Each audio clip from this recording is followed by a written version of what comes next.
So we got the slope part down. So we're going to be working the slope, taking that a step farther, and writing equations of lines based on different bits of information that we have. So most of the time we're going to be given a slope and a point on the line, and we can write an equation. So starting with our first form is going to be slope-intercept form, which I think is probably really familiar to you guys. And I want to set up exactly where this point or where this slope comes from. So let's say we know two things. Let's say we know the y-intercepts, and then let's say we know any other point on the graph. So let's pick this point right here and draw a line through it. Okay, so this point, since we know it's right on the y-axis, we know that it has an x value of 0, and then let's use b for the y value. We've always used b for the y-intercept for some reason. And then let's give this a generic, just xy. Okay, so any x value, any y value, doesn't matter. So we're going to be finding the slope in between those. So slope formula that we know is y2 minus y1 over x2 minus x1. And we can set that up using the values that we've got so far. Okay, so y2, the second y value, we're just writing it as y, minus, and then the first y value is b, over x2, which is x, minus this first x value, which is 0. Okay, so we've got that set up. So if we simplify this up a little bit, the numerator is still y minus b. Those aren't like terms, so we can't simplify them at all. And then the numerator, since we've got x minus 0, we can write that as just an x. Okay, so now let's clean this up a little bit. So we're going to solve the equation for y, because we're used to having y by itself. So the first thing we can do is multiply both sides by x. So it'll cancel here, because this is being divided by x, then we multiplied, so that cancels out. So we have mx on the left-hand side, and then we have y minus b on the right. So remember, my goal is to solve for y, to get it by itself, so I'm going to add b to both sides. Okay, so when this cancels, I do get the y by itself, and then on the other side of the equation, I have mx plus b. So that is slope-intercept form of a line. I'm sure you guys have seen that many, many, many times. So if it's written in that format, like I said, we call it slope-intercept form. So let's take a look at this first example. We've got two different things that we can look at. First, if you're just given the slope and given the y-intercept, it's a little bit easier, and the second one will be given 2 different points. So if you're just given the slope, you know that that's b. That's your y-intercept that can just go right into the equation. And if you're given the slope, that is m. So this is actually about the best scenario here, is if you're given the slope and you're given the y-intercept, then you can just plug it all right in. So we are going to plug in y equals m, which is 4/3, x, plus b, which is 4. Okay, so that's your equation. It's that easy. This is the slope that it has. This is the y-intercept that it has. In your final equation, x and y should always be written as x and y. They should be the variables that you see in your equation. Okay, the next thing that could happen is if you're given 2 different points. And so if you're given 2 points, think back to what we did in 2, 3. You can find the slope between them, then do what we just did here.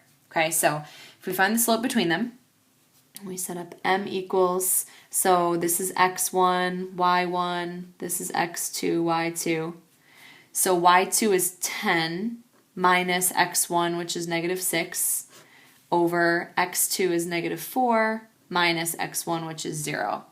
Okay, so remember, this turns into plus a positive, so we've got 16 in the numerator, and then -4 in the denominator, and 16 divided by -4 leaves us with -4. So that's our slope.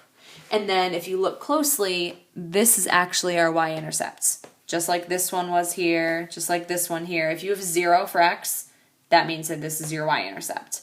So my y-intercept is -6.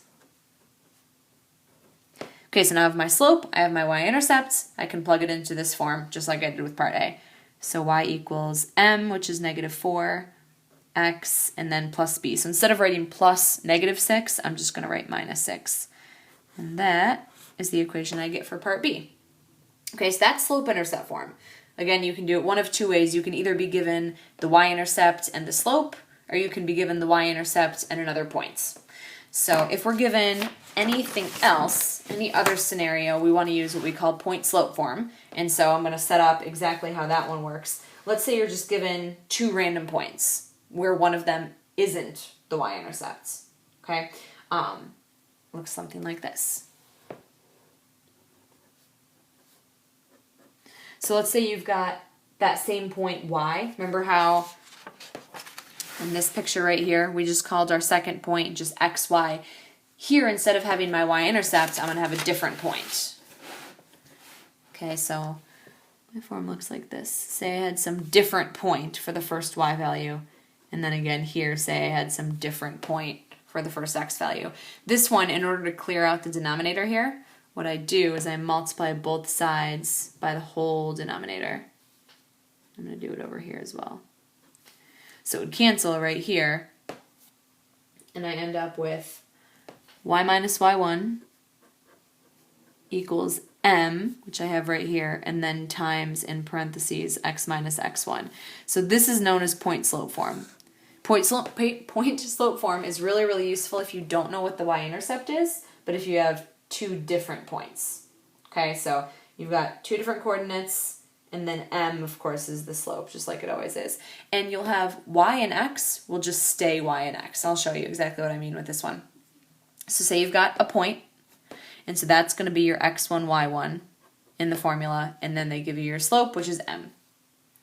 Okay, so we eventually want to get it back into slope-intercept form. This is just kind of an easy trick to help us get there. So we write y minus, and then for y1, it's a -2, equals the slope, which is -3/5, and then in parentheses we write x minus x1, which is 5. Okay, so we're eventually going to get it into slope-intercept form. We just need to do a little bit of simplifying first. So distribute this -3/5. So first I multiply it just by the x, and then I have -3/5 times -5.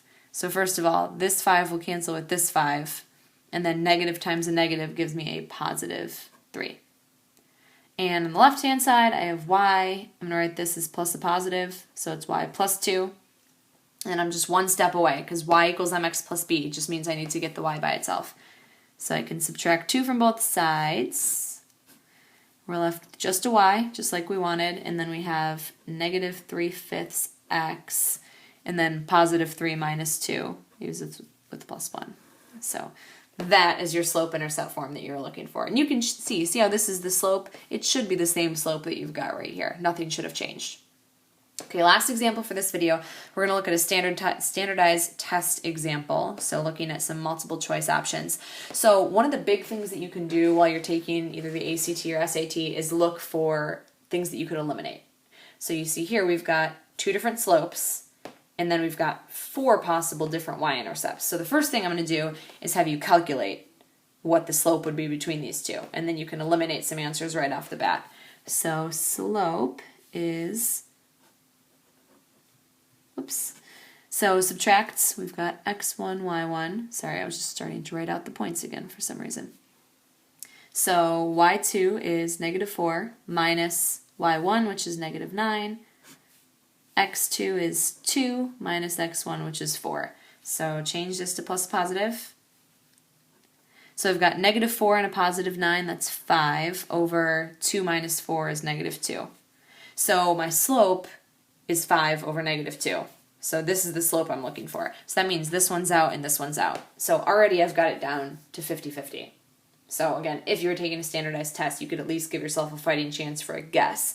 So next, you've got a couple options. What I would probably just do is set up either one of these points into our point slope form here, okay? So I'm going to do y minus, and you can just pick whichever one you want.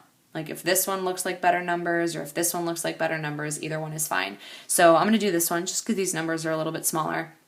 So pick your point. So y minus the y value, so minus a -4 equals, and then you can plug in the slope, -5/2, and then in parentheses you do x minus your x value. So our x value here is 2, so plug that in. Make sure if you pick one of the points, you have to use this x value and this y value. You can't mix and match from the two.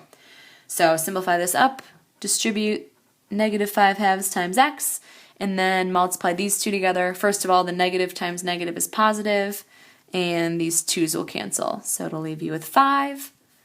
And then this is y plus 4. So last step here to get the y by itself, you'd subtract 4 from both sides, and then you can see this is going to leave you with 1.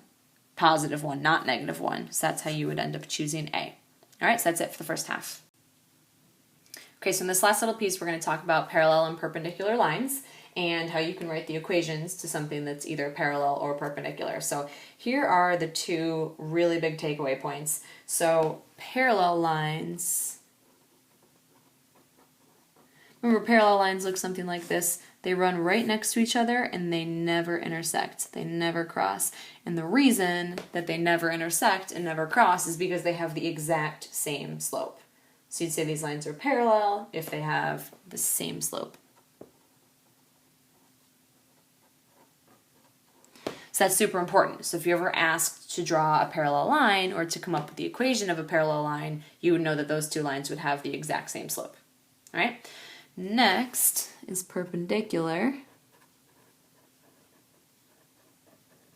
And the definition of perpendicular lines, if we draw a line that looks something like this, perpendicular line meets it in right angles. So like these would all be right angles, all 4 of these pieces right here. So that's what it means to be perpendicular kind of geometrically.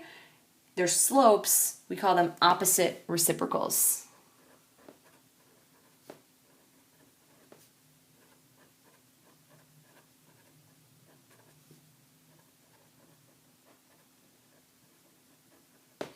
So opposite means you switch the sign. So you can see like one has a positive slope, one has a negative slope, and then reciprocals means you flip the fraction. So for example, let's say that one of them is 3 over 2. The opposite reciprocal of that would be negative, and then you flip to 2 over 3. So those two would be slopes that are opposite reciprocals. They would be slopes that would end up perpendicular. Okay, so with either parallel or perpendicular, you could be asked a question like this. You want to write an equation that passes through a certain point and is perpendicular to this equation. So here's what people have difficulty with this type of problem. They see the negative 5x plus 1, and they know that the slope is important, and that's true because the slope is important, but they also think for some reason that the y-intercept is important, and it's not. Like this line is parallel to this line no matter what their y-intercepts are. And this line is perpendicular to this line no matter what their y-intercepts are. So this plus 1 has literally completely nothing to do with our problem. We care about the slope. Okay, so if this slope is negative 5, that means the slope of our line, the slope that we're talking about, should be opposite and reciprocal of negative 5. So it should be positive because this is negative, and the reciprocal of 5 is 1 over 5. So again, this slope compared to this slope, they are opposite reciprocals of each other. We do not care about this y-intercept. Not at all. All right, so we've got the slope, and then we have a point right here. So that is our x1, y1, and we're going to put it into point slope form. So here it is. We've got y minus y1 equals the slope, and then x minus x1. I would have that memorized as soon as you can too. So let's plug everything in. So y minus our y value, which is negative 2, equals the slope, which we know is 1/5 because it's perpendicular to this line. And then x minus the x value, which is right here, it's 3. So all you have to do is clean that up. You just need to get it into slope-intercept form. So this is y plus 2 equals, and I can distribute that 1/5, multiply it by the x, and then 1/5 times negative 3 is negative 3/5. Okay, last thing to do is subtract the 2 from both sides. We'll clean that up a little bit. So I get the y by itself equals, I have 1/5 x, and then here I need to worry about subtracting this. So they don't have the same denominator, and we need to have the same denominator. So I'm going to multiply this by 5 over 5. Okay, so think of this as 2 over 1. So what I'm trying to do is take a negative 3/5 and then subtract 10/5. So that's like our little side problem that we're working on right now. So negative 3/5 minus 10/5. So now that they have the same denominator, I can combine the numerators. So it's a negative 13 over 5. So that would be your final equation. It's perpendicular to this. Negative 5 is opposite reciprocal to 1/5. And then if you plug this point in, you could see it would make the solution true. All right, that's it.